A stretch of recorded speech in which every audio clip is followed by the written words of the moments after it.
Let me tell you something you already know. I'm Dave Kirilloff with languageofhitting.com.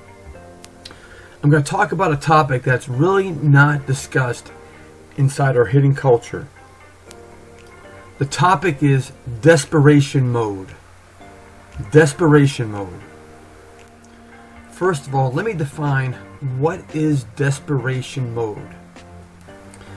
This is a very uncomfortable mode hitters hit from when there is a panic, when there is a feeling, a sense that the ball is almost on top of them and they have to rush their swing. For those coaches and parents who analyze hitting from the slow motion perspective, desperation mode manifests itself when you see a hitter flying open, or their shoulder is bailing out, or they're chicken winging. Desperation mode looks like the hitter is pulling his head out before he swings. And all of these actions, these so-called bad hitting actions, are referred to as bad mechanics. But you see, there's a deep underlining concept that is forcing the hitter to pull his head out, to fly open, to chicken wing, and to open up too soon. In previous videos, I labeled this manifestation of these hitting actions, these bad hitting actions, as hitters' angst, where they're just anxious. But they keep unfolding. Well, what is it really? What's really going on inside the hitters is the act of desperation. And what is a hitter desperate to do? Well, the hitter is hurrying to get the bat down into the zone. In desperation mode, a hitter can feel and can sense that in order to get the bat hit down to meet the ball at a good solid point of contact, you better hit the gas and do whatever it takes to get the bat hit down there.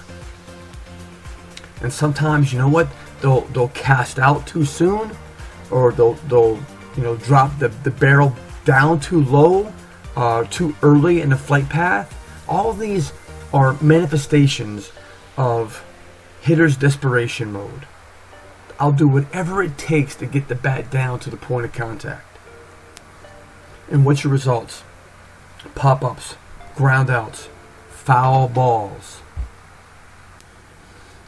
It is my opinion, having been in the hitting culture for the better part of 27 years, and plus more even as a player, that we are being inundated from all angles as coaches and players to study swing path, to study torque, and get power, and get thrust, and get more speed, and get more exit velocity from the bat. We train our hitters under a controlled environment, a predictable environment. Everyday batting practice. It is the same. It's like eating vanilla ice cream, chocolate chip cookies, gumdrops, and candy. It's very predictable. And from the predictable environment, it's easy for the player to practice these mechanical maneuvering to get more force, to get more torque, to get more launch angle, because they're practicing in a predictable environment. Now, I'm all for the block practice mode, where you get the same practice stimuli over and over and over again. And sometimes you just change it by degrees, but I prefer that, and I also prefer confused training. But I'm not opposed to block training, because I know players are memorizing certain concepts and certain principles under the constraints of block training, under controlled batting practice. Now, when the batting practice shifts to a uncontrollable or unpredictable stimuli, a lot of hitters are challenged. And likewise, when you go to a game event The stimuli that you're reacting to, the ball, it's again in an unpredictable state. I don't know if fastball is coming. I don't know if a curveball is coming or a changeup. So logically, all I'm doing as a hitter in a real game situation is this. I am just reacting to what I see. I'm reacting to the ball. To unfold it even further, I'm reacting to the information the ball is presenting to me. The simple logical information that the ball presents to me is this. What is the ball's next position? When the ball is going to reach the point of contact, where is it going to be? What space will that ball be occupying? An inside space, outside space, high, low? What speed is that ball coming into that space at? As a hitter, this is what I'm reacting to. I'm reacting to space. You know, it's funny, this past week I had a chance to visit my son and watch him play several minor league games. And I got to go out to lunch with him and some of his teammates, and we got a chance to talk hitting. And it wasn't just from one conversation, but it was from multiple conversations with other elite hitters that he plays with, other #1 draft picks that are good hitters, that this topic came up. Here's the topic. I asked the hitters, when you're at home plate and you're watching the pitcher, what are you thinking about? I said, you're doing really good this year. In fact, you may be having the breakout year of your life. What's different? One player told me this. He says, you know, Dave, I'm sitting some pitches. I'm just sitting on a location, right? And I'm just sitting on a location that's outside. And then I said, really? You just sit on a location, on outside location? I said, what happens when a good pitch comes in and it's a fastball inside? Does that mean you don't swing? And he says, the player says, no, I still swing. I said, what about the home run you hit the other day? That was an inside pitch. He says to me, that's a good point. I was sitting outside, but I got an inside fastball and I hit it for a home run. And I said to him, that's exactly my point. The theory is you're sitting on the outside pitch as you think you are. But the real truth is this. You're just reacting. And when you see the ball so much better, your reaction is so much cleaner and is more accurate and more consistent. I went on to say, the truth is this. The more accurate you read the pitch and what its final destination is going to be, location, speed, the faster you get that information in your brain, guess what? The more body you put into that swing. And you know what? I told him, you're not even thinking about it. It just happens. Boom. The next player I sat down to talk with was #1 draft pick from the Miami Marlins. Good friend of our family, came in for lessons for a lot of years. I asked him, I said, hey, what do you think is so different about this last season? Why are you hitting so many home runs? He says, you know what, Coach Dave, it's really, I just got more confidence. I got more maturity. He went on to tell me sometimes I'm just sitting pitches. I'm just sitting on a pitcher's slider. You know, I check out the analytics and, you know, on such and such count that he likes to throw a slider, so I'll sit slider. I said, oh really? Is that what you're doing? Well, what happens if the slider is going outside? How about if it's going inside? How about if your slider is going high or maybe low? You see, basically what I told the player was this. I said, you're reacting. You're reacting to the ball, what you see early in the flight path, and you're reacting to the ball's last position, the last space the ball is going to be in when you have to make a reaction to it. You see, on both scenarios, when a player is doing well, I have calculated with enormous amount of study and enormous amount of prayer, this is going on. Elite hitters have mastered their timing, but maybe even more importantly, they have mastered their alertness to space. And these are the two weapons the pitcher has to get the batter out. Mess up the batter's timing and mess up the batter's spatial awareness.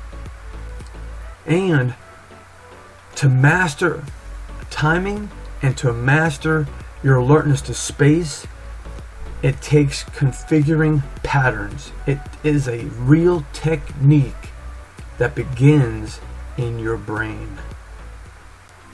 You see, this is what explains why hitters like Pete Rose, Ichiro Suzuki, Hunter Pence, they have swings you probably wouldn't teach to your students or your players on your team.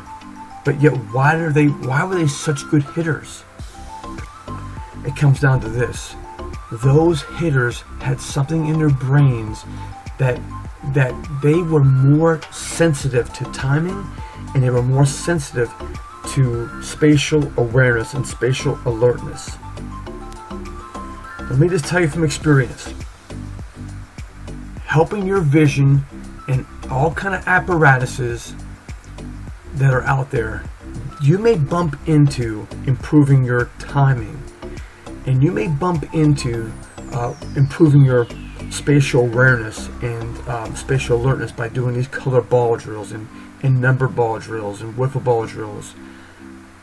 But the truth is, it's a much deeper process that's going on, and those drills don't necessarily improve your spatial awareness and your timing of your vision.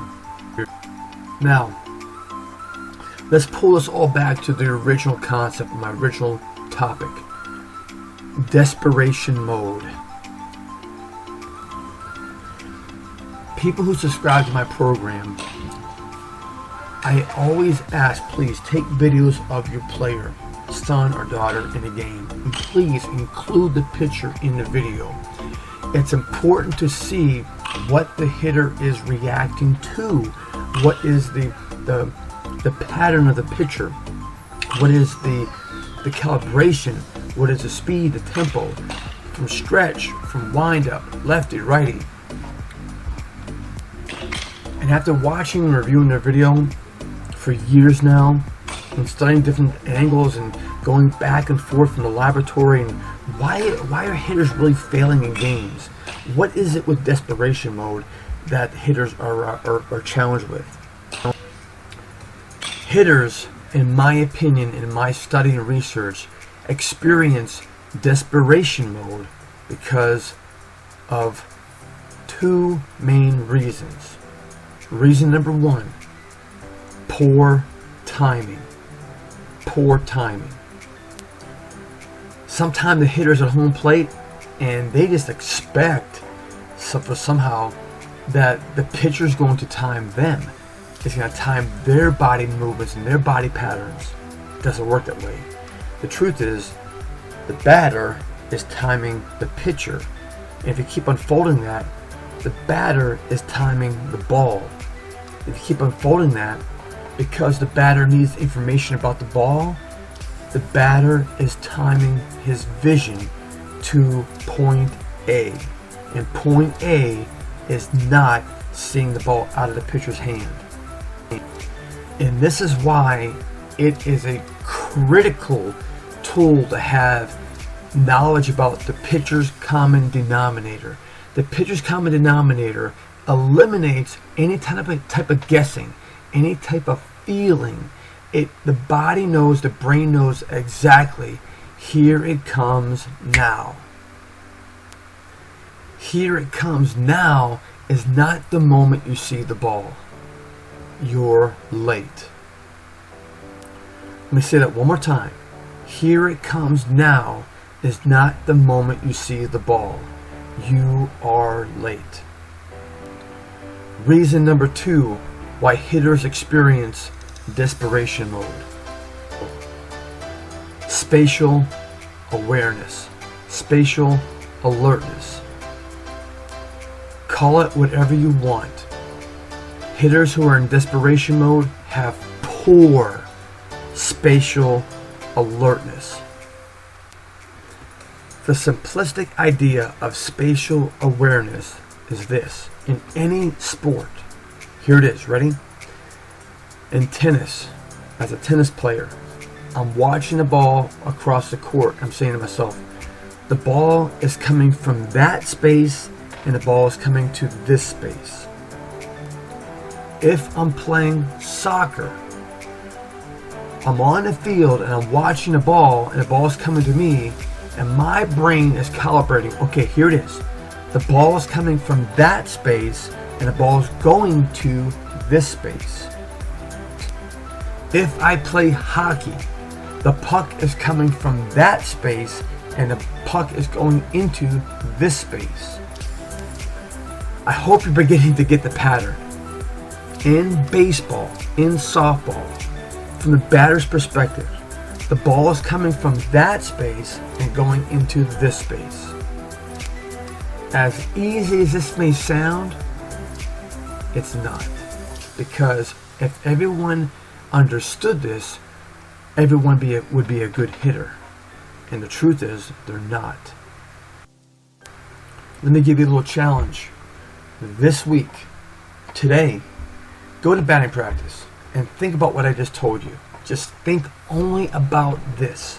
The ball's coming from that space and going to this space. And just watch what happens. You don't need any colored ball drills. You don't need any wiffle ball drills.